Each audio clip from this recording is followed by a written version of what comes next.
What up, friends, family, and fans? It's your man, Stizzle. I'm Johnny Vaughn. These theatrics. What's funny is I actually could have held that way longer. I'm sure. But folks would have clicked off. Yeah, your microphone started dipping in and out when you did it anyway. I couldn't. Did it? Yeah. Oh, great. All right, I'm gonna do it turns into a bigger production with your intro every single week. I'm waiting for like the stars, little things to start going across the screen next. All right. Well, anyway, what up, you guys? Welcome back for another week. This is episode 30 that we're on. 31. We are rolling along. Again, we want to start off by appreciating you guys. And then, you know what? I actually got a couple things, Johnny, that people didn't know. What? Johnny got his guns out. Oh, yeah, you know. Johnny got his guns. Sun's out, guns out. Yeah, you know what I'm saying? You gotta let you don't have to talk about it a lot, but people just need to know that you do hit it every once in a while, you know. Man, you up there looking like Kimbo Slice right now. Hey man, beard and everything. You know, these hands clean too, you know what I'm saying? Kimbo, rest in peace. All right, I see you over there, Kimbo Slice Jr. But so we sent a question out. We did, guys, saying what does money mean to me? Mm-hmm. And we wanted you guys to comment on that.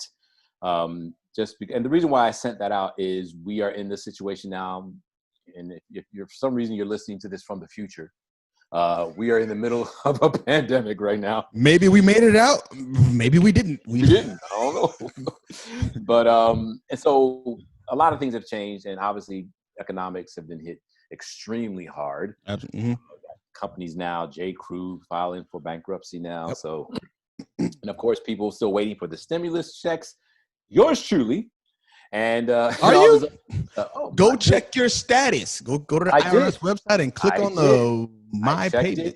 Made sure they got my bank account information. Okay. So anyway, so that's it. So everyone is focusing, or not focusing, but your attention is being brought to your finances and to your money. Yep. And especially people in entertainment where that's all but grinded to a halt. How are you coping with that? And are you realizing the kind of place that money has had in your life, or vice versa? Well, in a bad way or in a good way, are you realizing the kind of money or place that money had in your life? You know, maybe where you were too dependent on it, or maybe it was like mammon, right? Do you know that word mammon? You know, maybe you were serving it. I don't know. So that's what we wanted to find out. Yeah. So we shot that question out, and Johnny, I think we just want to dive into it. How about that? Let's do it. All right. So first one we're going to start off with, a response was from my homeboy Jeff Dollar. Jeff, you can follow fellow radio celebrity. Let me stop. I'm nowhere near Jeff's status, but hey. And where's Jeff now? At 94.5? Actually, no. I think Jeff is chilling right now. Yeah, they made some stand up. Yeah, they made some moves. Yeah, so he's out there on the stage. And I know he launched his stand-up career, and Jeff is funny. Yeah. So shout out to Jeff. You know, where you go with Jeff out, homie. But you can follow him on Instagram at Jeff Dollar. That's JEFFDAULER. And so his answer to what does money mean to me, he said freedom of choice. I like that. I do like that. Yeah. I probably should have saved Jeff for last, because I think that actually kind of sums it up. That sums up the whole thing. Hey, man, thank y'all for joining us on episode 31 of the podcast. Make sure you follow us. Hit that like button. Hit that to subscribe. But I 1,000% agree with Jeff that it does offer you freedom of choice. And that's simply because of the society that we're in. Yeah. Obviously, you know, in America, the two most important things are air and then money. Yeah. So it makes perfect sense. And so what do you think he means by freedom of choice? How can we elaborate on that? Well, I mean, something I can speak on as an how do you say that? As an authority on the subject, someone who came from none of it at all. I understand what it's like not to have said commodity. And being able to, I made a post on Facebook a while back where I said, I've had $25 in my bank account. I've had $2,500 in my bank account. And life was a lot better when I had $2,500 in my bank account. Mm-hmm. You learn how to survive when you don't have it. But survival isn't enjoyable. Right. It's not.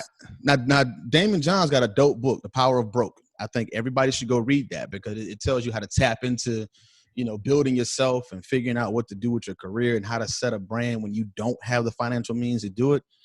However, I like being able to tell clients, I'm not working next month, and then me and my wife go to the beach for 3 weeks. Like, I enjoy that power because, like you said, the society that we live in, money buys you that freedom. Anybody who tells you that money doesn't buy you happiness, I will call that person an idiot to their face any day of the week, because you don't live on planet Earth and you definitely don't live in the United States of America, because whatever you want to do, or wait, what happened? What happened? I can't hear you. Did you mute yourself? You did. Oh, you muted yourself. You were in the process of disagreeing with me, but that's cool. It was probably best that you muted yourself, because we don't need to hear that right now. I'm muted because I was coughing. I muted because I was coughing, and I forgot to unmute when you were coming with that nonsense. No, but call it nonsense if you want to. Yeah, call it nonsense if you want to. But because I totally get what you're going to say, but I do want to be more detailed with the response. But go ahead and say. No, I'm gonna stay right there on the surface. Money buys happiness, bro. I'm serious. If freedom and time and the choice to do what you want is what you want, you can't do that if you're slaved to making money.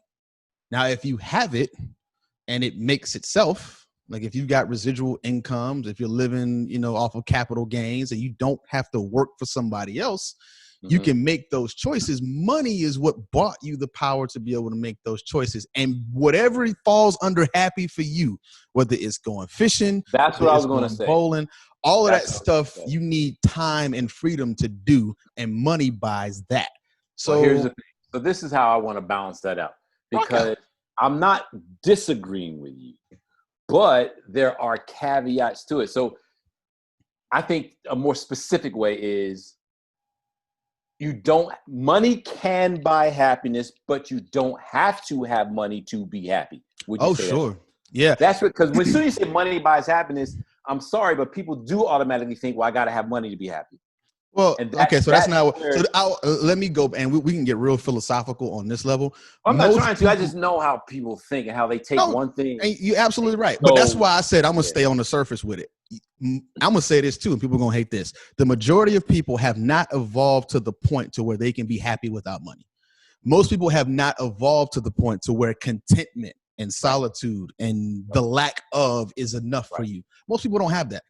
As evidence, as a week and a half ago, when as soon as the doors to the city opened up, everybody had to go get Jordans. Like, did you really?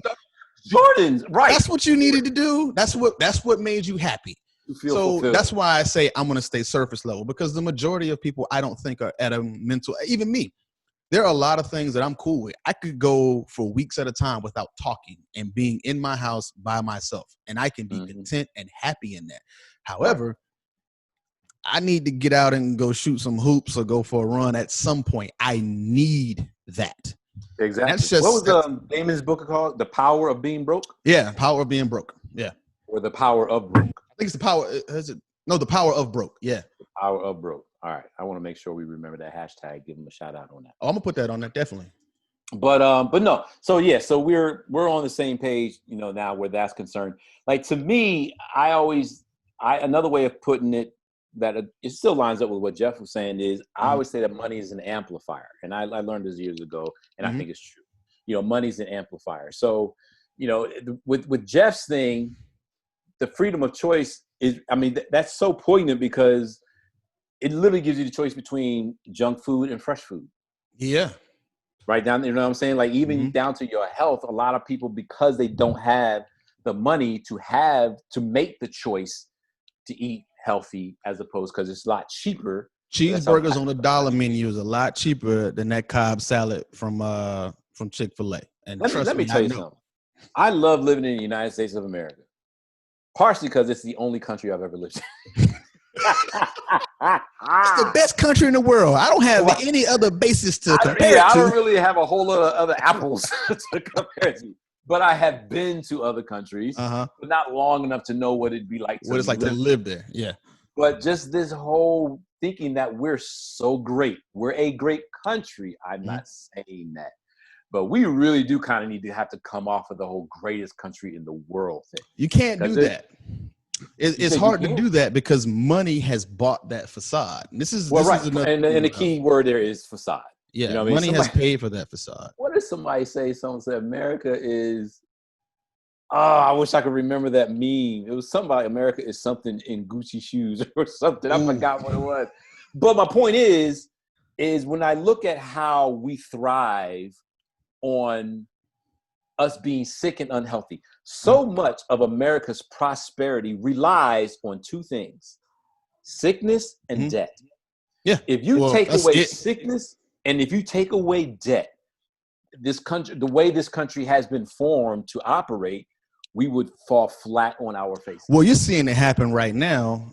As someone who is heavily invested in the financial markets, it's being artificially propped up right now, but the default level is starting to roll in heavily because people cannot pay for those debts. And the companies that make money off of those debtors paying them are going to start to fold over now too. That's why Right. housing crises have. That's why mortgage crisis, all of that stuff that happens because people can't pay debts. It's because our Yep. entire system is built It's on built on that. owing somebody some money. Like literally, if you don't have any debt, you have no credit. This is true. If you have no credit, funny you thing in the can't world, do nothing. so one of my top 3 goals in life is to have a 0 credit score. And I tell people that and they look at me and it was like, you crazy. Like, what does it? You need credit for everything. No, you don't understand. Like, I don't want to owe anybody anything and I don't want to need to put anything on credit. Like, I want to one day have a 0 credit score. I want to be off the debt-based system completely. That is a goal of mine. Okay. And from that, again, this is the whole concept of like how I think about money slightly differently. Like, going off of what Jeff says, not having to take my money and give it to somebody else because I owe them and using it to buy something I want or to pay for something I want to do, that is the ultimate freedom in my mind for what money should be. It's just that we're programmed that the only way you can have something is to leverage something else. And then it creates this perpetuated cycle that becomes impossible to get out of. Right. Nope. I agree. So, Jeff, thank you very, very much for that comment. You always say Anthony, prolific stuff, though, man. That wasn't nothing new for Jeff. Jeff always dropping gems. So, but before I even get into that, let me ask you directly. Mhm. Well, because I already said to me, what does money mean to me? I said, and I think, well, actually, I didn't say to me what money means to me. But let's start with you. What does money mean to you? I mean, I hate to say I'm gonna piggyback right off of Jeff, but I mean, it's the same thing. I want that freedom first, but I've been working for the last decade to kind of adopt the mentality of the super rich. And I'm nowhere near that yet. But I mean, like, if you read some of these interviews about some of these billionaires and like how they think about it, like they look at money as a scorecard. Because once you get to a certain level of having it, there's only so much money you can have and so much money you can spend. So at that point, it's literally just keeping score.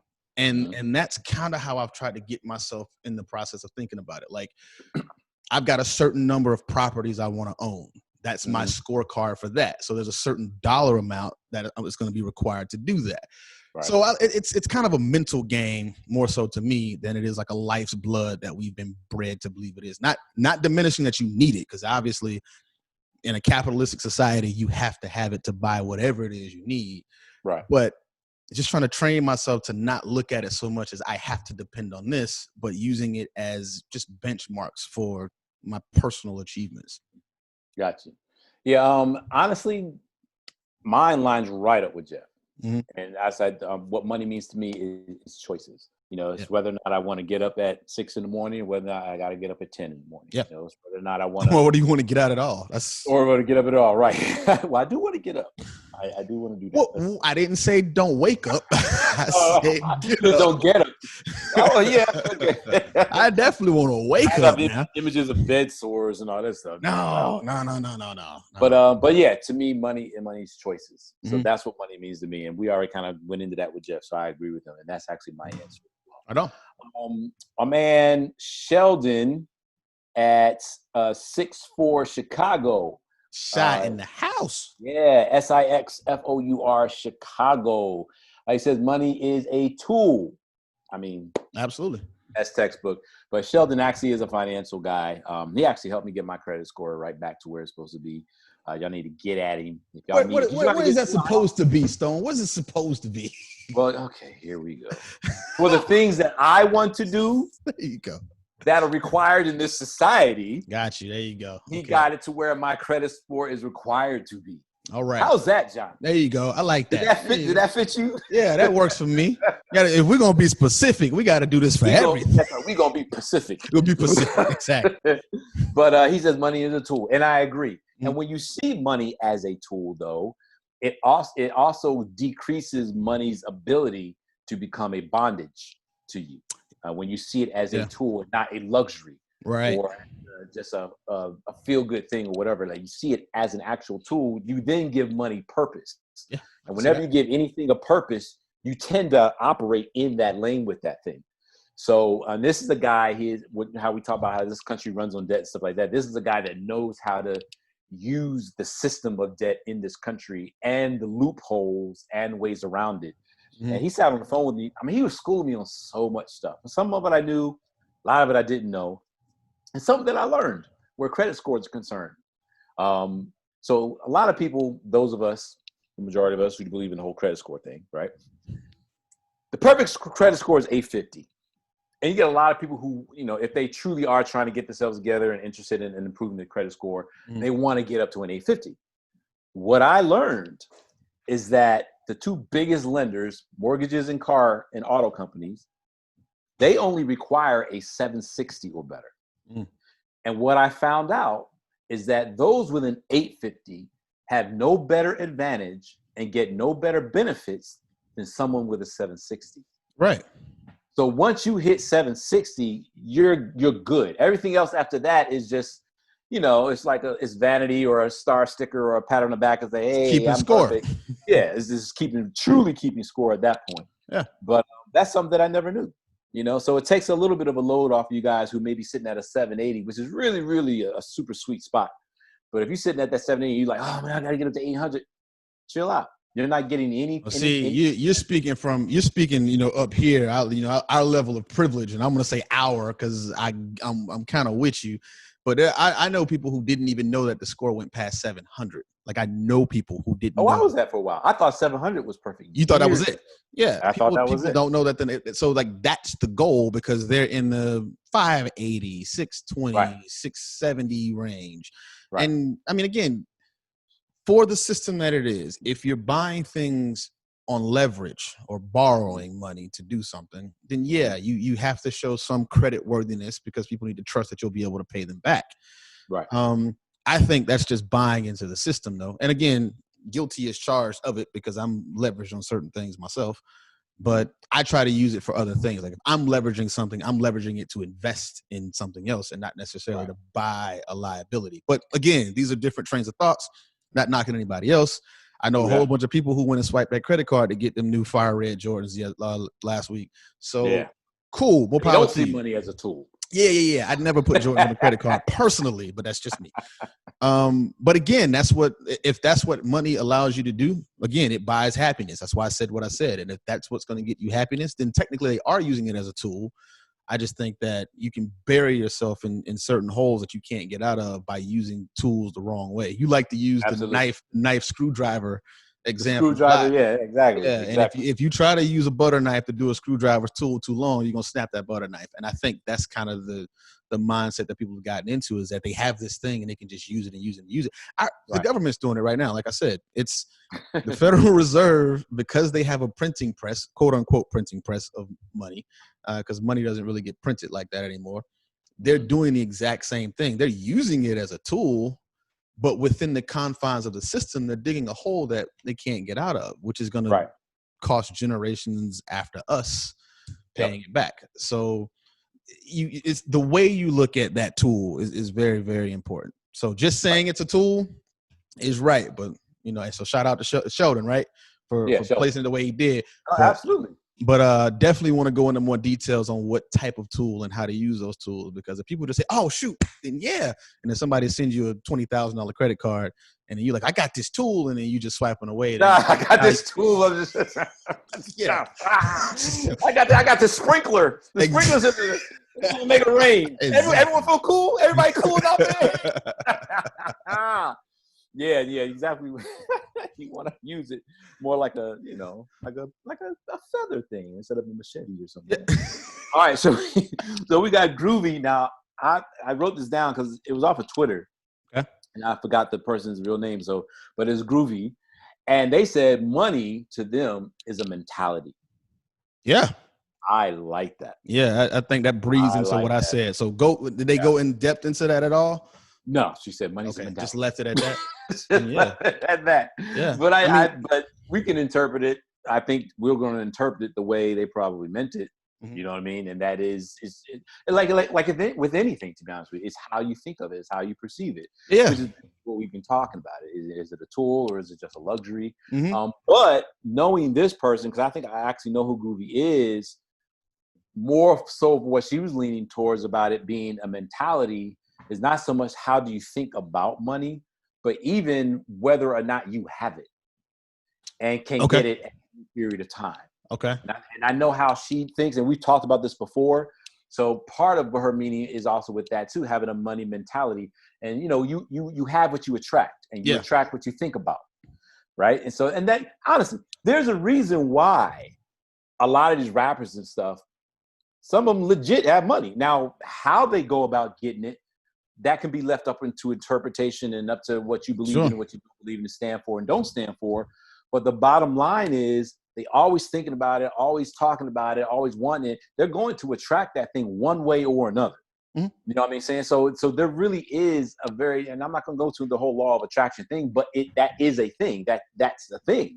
You know what I mean? And so, like, even if you look at, Cash Money Records, like, and he said that's why we named ourselves that, Cash Money Millionaires. Even though he kind of had some loot before then, he was like, I saw us as millionaires before we became millionaires. Mm-hmm. And it all starts with a vision. So part of that too is what you mean when you say money is a mentality. Yeah, you can't walk around and talk about being broke. I literally, if someone says, ask me for money or need me to invest in something or give for something, somebody said, somebody gave me, this isn't what I said, but someone gave me a phrase that says, it said, right now, that's a financial inconvenience for me. Hey. I loved it. That's right true. now, I'll usually say right that now. That could be a true statement. To make that choice. That's what I usually say to someone. Rarely do you ever hear me say, I'm broke, I don't have it. Yeah. You know what I mean? Rarely will you ever hear those words come out of my mouth. You just put lipstick on the pig. I got it. I understand. Well, I mean, you can call it that if you want. I mean, it is what it is, but I don't put stuff out there that I don't want to have. I hear you. You know what I mean? Seriously. Yeah. Like when people, like, even when I broke my foot, they say, yo, what happened to you? I said, oh man, my foot's going through a healing right now. Like, straight up. It is true, but now for me, a lot of that is based in faith and stuff, but if you're just someone that doesn't subscribe to that, yeah, it's a physical fact. My body is literally healing itself. So no matter how you slice it or dice it, it's true. What I'm not going to give energy to is, oh yeah, my foot broke. No, I'm good. You can see that something happened to it. I don't need to reiterate it. I don't need to pour more energy into that. So I'm like, yeah, my foot's going through a healing right now. Hey, I approach it however you need to, man. Whatever works. But this is the hypocrisy in it, not with you, but with people. You can't, on one hand, believe in energy and frequencies and what you put out. You can't believe that on one hand, and then just pick and choose where you want to apply it. Like, you can't do that. So if you're going to sit there and say, oh, attraction. Yeah, we're big on attraction when it comes to things that we want. Yeah. Money, success, a mate, whatever it may be. But all of a sudden, that whole attraction thing doesn't work when you talk about being broke or being sick. If it's a law, it's a law. Yeah. No, this is true. Right? Yeah. Stopping at a red light in Georgia is the same law stopping at a red light in L.A. Yeah. Well. You're right. Well, right into that one. You picked the wrong city for that, but yeah. Right, say that to the dude on the motorcycle. But you get my point. I do get the point. Yeah. And I mean, I'm on the board with that. I think almost 100%. One of my favorite like macro guys and hedge fund investors, Dan Moorhead, he made a comment on a podcast he was on some months ago, like in November. And he said that, and this is true. He's like, money is our money is a faith-based system. So it plays off everything you just said. Gosh, like our money's value comes from the fact that we put faith in that. So if someone gives you a $1 bill, your faith to you says this is a $1 bill. Yep. If your bank account has 6 zeros in it, then your faith in that digital monetary system states that that's what that value of that account is. And so I think that's the root of all of it. The government's going to back it up like they say they exactly. Yeah, and we'll see how that plays out. I'm not bullish on that, but you know, I'm short just about everything right now. Just going to be honest with you. But when he said that, he in the context of what he was saying, they were talking about the progression of our monetary system changing from the fiat that it is now, paper money dictated by governments, into something different. You know, there's this whole digital currency wave that's going out there. And he's talking about the future of that. And he said that the reason why the old guard fights it is because they'll say we don't need any new currencies because we have the dollar. And the only reason we have the dollar is because people put faith in it. So if the faith gets broken in that monetary system, then it could be whatever it wants to be. So that's the context he was talking about it in. But I literally heard exactly everything you just said when he originally said the comment. I mean, I heard the interview, but I mean, I took it as the double entendre that it is, that how you view it and how you see it truly becomes how it works for you. So it is, it's perspective, perception of the tool. Right. And even on a more practical, now I don't know if this is exactly how he said it. You said the only reason why we had money is because we put faith in it. But, and I'm sure that was just. No, that's not, but yeah. But yeah, exactly. Because obviously it's the most practical way of measuring, you know, of doing an exchange, for example. Yeah. Because it was the next evolution past the barter system. You had to have some currency with a value. Right. Exactly. And to be able to gauge the value of certain things, work, services, and goods. So that's the practical side of it all. But yeah, so those are the three main responses that we got from it. A couple of them, the only reason why I'm going to skip the other two is that they really fell in line with the whole choices thing and some of the things we already said. But those are the main things of what money means. Now, one thing, those of you that are in entertainment, are in music and stuff like now, just remember that money, it don't last always. So when that money comes in, I don't know. Mailbox money's good. I know you get a few of them too. Yeah. Even mailbox money doesn't last always. Now, like for example, I still get royalty checks from Pandora's Box from 3, right? But they're nowhere near what the checks were when the movie first came. Of course, yeah. And eventually that's going to dwindle out. So quite practically, it doesn't last always. So if you do get money in your hands, practically speaking, think about the future. You know, there's no promise you'll be here tomorrow. We get all that. But what if you are? You don't want to be stuck. All right. So think about the future. Yeah, those Jordans are going to depreciate the second you open the box. So spend that $300 on something else.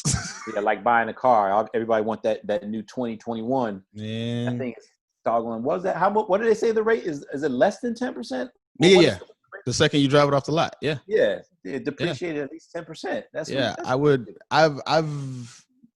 I've actually never bought a new car.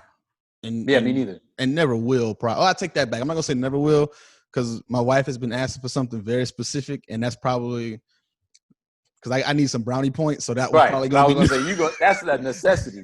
But I'm seeing that particular new car there is an investment, is how I'm looking at it, into our relationship, because I'm going to be expecting something in return for said investment. She's looking at me like I'm crazy right now. She know what's up. Hey, you know, Teslas ain't cheap, baby. They're not cheap at all. But but no, that's Hey, I was leaving the station one day, and there were like 3 people getting into a car. They were parked next to my car. So they stopped, said, "You can get in." I said, No, go ahead. And so I went on, let them get in the car, and then I went to get in my car. And I didn't hear a word or a sound. And I went to open. I was like, "They're taking too long, man. I'm going to go in and get in my car." So I went and got in my car, and they pulled off, and it scared the bejesus out of me. I mean, I'm standing right next to the car. And couldn't hear it. Didn't hear a thing. Yeah, man. I was like, Dope. Now it sucks if it's rolling up on you and you standing in the street and you don't hear it coming. Absolutely. But yeah, Absolutely. no, I've had one of those moments too. But yeah, I mean, it's the whole thing about money not lasting always. It, to a degree, yes. The reason why these rappers that you mentioned earlier that they tend to keep having it is because they flip that money, and that's the mentality. It's not so much the mentality of just thinking about money all the time. It's understanding how to put it into other vehicles so that it continues to generate more money. 50 Cent is the smartest right now, I think, out of that particular industry with it, because he's finding a way to take he made a little bit of money as a rapper, a little bit. And he's turning into a freaking media empire, investing in all of these shows. Like, he owns the rights to a lot of these shows that he's producing. Right. So, understanding what a liability and an asset is very important. And then when you get your hand on this money, understand to put that money into an asset. Exactly. And not necessarily buying things that are going to appreciate. Financial intelligence, people. Yeah. You know what I mean? So become financially intelligent. Right? And, what's so funny is, here we go again with me getting frustrated. You're getting frustrated. I'm fine. You have heard this before. Somewhere in your life, you have heard people give you good advice about money, becoming financially intelligent, blah, blah, blah, all this good stuff, and you still won't do it. And no, I can point to it too, except that's me. Except now I'm getting to it. So I don't know what made it click. Hopefully this one's going to make it click for y'all. So I don't want to sound judgmental when I'm saying that, but it's one thing to put your foot in somebody's behind while you're still going through it, and it's another thing I'm judging you when you've done it. I'm judging you because I can speak from experience. So I am judging you. Man, yeah, y'all get it together, man. Be patient with it. I just told someone, they were like, I think it was my cousin Kurt did a quote about being patient and letting stuff grow. Yeah. And I told him, I was like, I said, it takes 6 months to build a Bentley. It takes, 17 hours. Yeah, it's like just under a day. You know what I'm saying? So you can't be having these Bentley dreams and using Toyota parts. You know what I mean? And you have to, or have Toyota patience. Yeah. So with the money, like when you get it, it's not about now. It's like pause. Okay, what do I do? And plan every dollar of that thing. With me, when money comes into me, the very first thing I do is I tithe. I give 10% to charity or church. Okay. The next thing I do is I save. Okay. Third thing, I'm sorry, that's backwards. I tithe. Second thing I do is if there's an immediate need that needs to be met, I'll meet it. Then I save, and then I spend on whatever it is my bills are, stuff like that. Okay. I don't. Someone said adjust your income to your expenses, and I know why they said that, because it forces you to get out there and make that money. But for those of you, until you can get to that kind of hustle mentality, adjust your expenses to your income. All right? Don't spend beyond your means. Just because you can afford it don't mean you're supposed to buy it. There should always be a cushion. And everyone's living that reality right now. Oh, yeah. Many people are feeling the fact that, dang, I wish I saved more. Yeah. Now, some of y'all looking at them Jordans, you're like, I didn't need these things. I'm not going to lie. And we talked about this a couple of weeks ago. I was supposed to be in Vegas with my wife to see Bruno Mars. Right. I'm glad I got that money back. Yeah. Straight up. I'm glad straight up. Like the girls, they were all supposed to go on the cruise. Yeah. And right when this hit was when they started ending the cruise things. I'm glad they got the money and back. They got the money back. Yeah. It is. And I mean, I approach things a little bit different than you. Because like the very first thing I do is invest in something. Like I've got an investment plan so that there's a dollar amount that has to go into certain vehicles. So that's the very first thing I do. My initial plan is 10, 15, 18 years down the road. And then I take care of all of the other stuff. So that does force me to kind of change my approach to stuff, because a lot of times the investment number that I set, being, an entrepreneur, checks aren't always, you don't have that same 2 weeks. The dollar amount is the same every 2 weeks. Right. 1 month, I may get a lump sum of this, and then I may get something very, very small every other week for like 2 months. So my strategy has to adjust to that. But I'll go into it with a plan that I have to invest this and this because of timing purposes. I've set entry points and exit points, and that money's just gone. And then I have to adjust my lifestyle to what's left after that. And I've committed myself to living that type of lifestyle. Now, the only reason I offer this up as an example, because I don't think there's a right or wrong way to do it. other than just blowing Right. your money on stupid stuff that's not going to make you any more money. I think Right. That's the only dumb part. That's the only and dumb it's thing what you you can do. subscribe to. Like the way I live my stuff, it's not for the weak. That's for sure. And it's not for those who have to know what the next step is. Like if you're that kind of person, then you can't do it how you do it. You can't do it. You can't do it the way I do it. Because mine is 1,000% faith. I live my life by the whole seed and harvest principle, or some people call it karma, if you will. Right on. That's literally how we live our lives. Like I get perfect example. Now, see, here's the thing. I'm gonna give you an example, right? Okay. And some people are gonna be like, "Well, I mean, that's a coincidence." No. The example I'm about to give you, this stuff happens to me on a semi-consistent basis for all of my life. Okay. So, and you've heard me say this before, Johnny. After a while, you got to throw away the excuse of coincidence. After a while, so that's how we got into that whole, I think, probability thing, that conversation. So, I'm going to the studio, and I went to the Kroger shopping center. I had to grab some sushi. I'm doing vegan, vegetarian stuff during the week. So I wanted to grab some veggie sushi. And going in, there's this man standing on the corner with, God bless you, help me, blah, blah, blah, blah. Now, I learned from an artist I used to work with, Beth Spangler. Like she said, whenever Beth. Yeah, shout out to Beth. Yeah. She was like, whenever I see somebody who needs something, I give it. She goes, what they do with it is their business. I'm gonna give it out. I say, and same. I adopted that actually. Yep, I adopted that ever since. Now, and there have been some times where I couldn't stop or whatever, but I've adopted that mentality ever since. And so I was like, all right, I'm gonna give them something. And then so I parked, and then I went to go, and I only had a card because I'm trying not to deal with cash right now. Yeah. So I was gonna walk up there and say, hey, can I buy you lunch? And so I saw another car parked up there, and and I saw them give them money. And so I said, you know what? They're probably cool for now then, So I started to walk back, and immediately, some people are going to say your gut or whatever. Me, I attribute that stuff to the Holy Spirit. Holy Spirit was like, what they gave him had nothing to do with you. Give him or buy them lunch. I said, okay. So I went up there to buy lunch, and there was a younger guy sitting with him. So it's two guys. I was like, oh, I wasn't expecting two dudes. I said, it's okay. I'll offer them both lunch. So I walk up and I say, hey man, I said, listen, can I buy y'all some lunch from down here? And the younger guy said, no, I ate. I'm all right. I'm good. And neither one of them looked like they was hungry. First of all, I need to paint that picture. They ain't look like they was hungry at all. I ain't want to judge. I was like, looks can be deceiving. Yeah, there you go. Right. Don't judge. So I said, do y'all want lunch? He said, no, I ate. I'm good. And the other guy, he didn't really speak English stuff. He was like, no, thank you. God bless. I said, okay, cool. And so I left. Okay. They didn't want anything. And I feel like it was more so for me passing an obedience test as much as it is to give. And for those who are believers, God desires obedience before sacrifice. So he wants you to obey him before you do something. But anyway, that's a whole nother conversation. Yeah, that's something else. I'm walking, I leave, and this guy comes down, and they get into this real nice looking crossover car.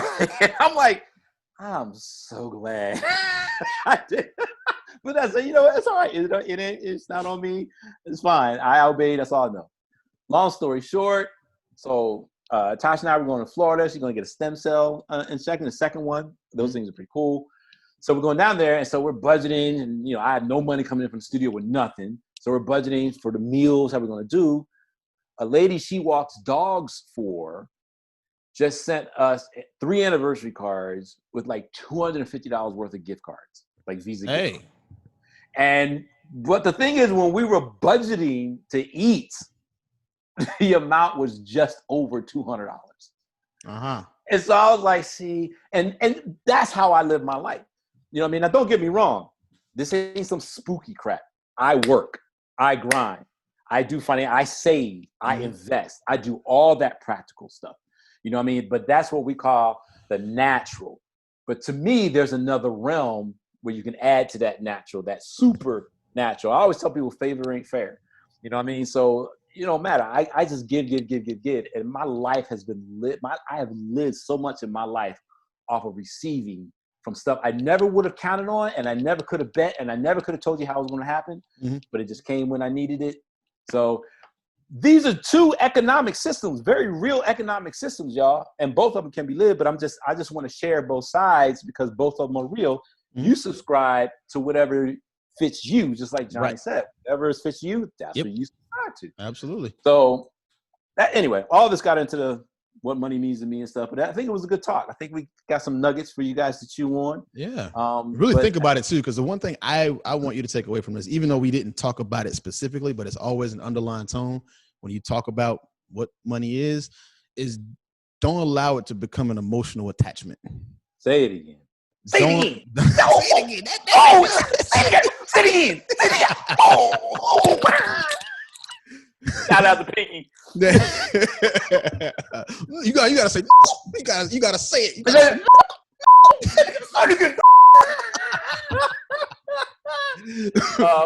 For our melanin intolerant friends, NUCCA is just a word that we use. It's not really the N word, but it's just a play on words. So it's gonna be beeped out.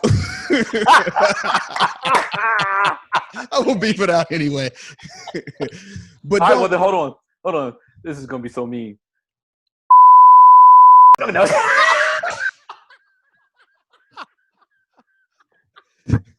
It's gonna be one long beep. Oh my God! They can rewind and read his lips. One long beep. But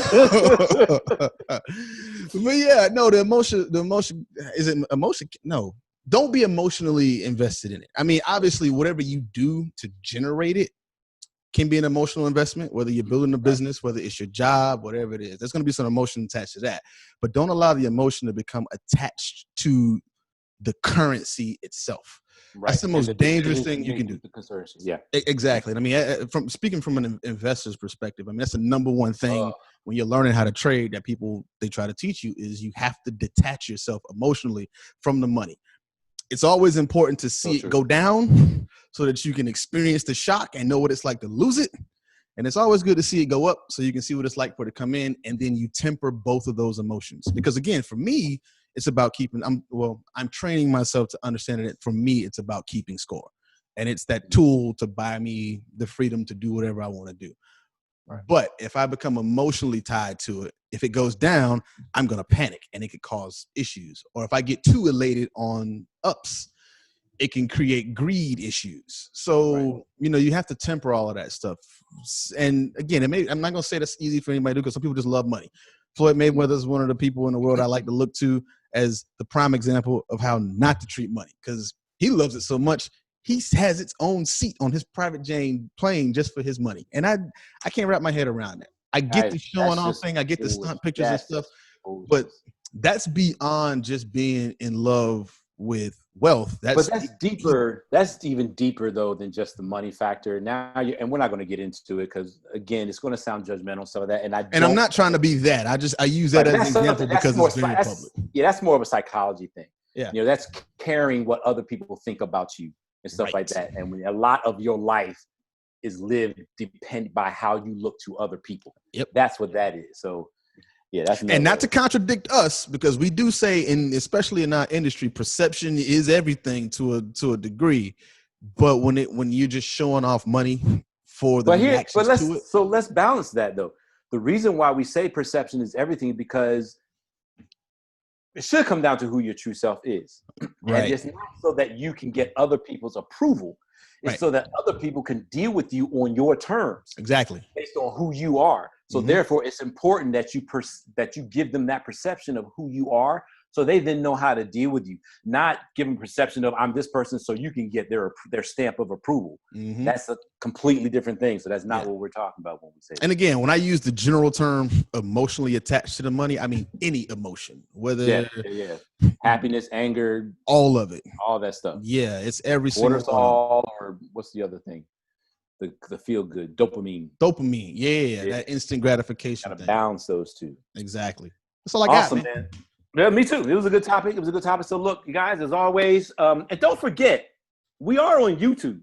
I actually had 2 or 3 people today. They actually listened for the first time on YouTube, and they really love the energy. And I was like, I appreciate that so much. They're like, man, I just wish I could see you guys. I was like, comes from these right here. That's the energy. It motivates Stone. That's the first time you showed them little pebble launchers. Wait, but anyway, you know what? I see an arm wrestling contest in our future. Since you talking, see what, baby? Look, no, I'm just kidding. Oh, you want to do that? You want to? I'm not even flexing. You want? You all good. You got me beat. You're the right. Oh man. I'm the pebble. So yeah, so we are on YouTube at Life Yes. on Podcast. If you do a search for some reason, Mhm. it'll pull up LOPC before it pulls up Life on Podcast. I have no reason why. I have no idea why it does that, and I have all the tags in there. And so anyway, but we are on Life on Podcast or LOPC on YouTube. Of course, you can follow us on Instagram, Life on Podcast, Twitter, Life on Podcast _ You guys like us, share us, subscribe. We're on all the platforms, so whatever you listen to your podcast on, go find it. That's right. And then you can find Johnny at Just Johnny Vaughn. That's JUSTJONYVAN. Look at you. That's what's up, my man. He read it off of a cue card. You posted it to the wall, didn't you? That's why I stumbled. Oh, man. And Stone's everywhere. But the easiest place to get him is Stone 007. That's the number 007 on Twitter. And then it's Stone 007, the letter 07 on Instagram. That's how we do it. We are Life on Podcast on Instagram, and then Life on Podcast _ on the Twitter. Yeah, said that part already. So anyway, but you can also email us with your feedback, comments, ideas. You can email us at lifeonpodcast@gmail.com. That's all we got for y'all today. We love y'all. We out. Thanks for your support. Peace.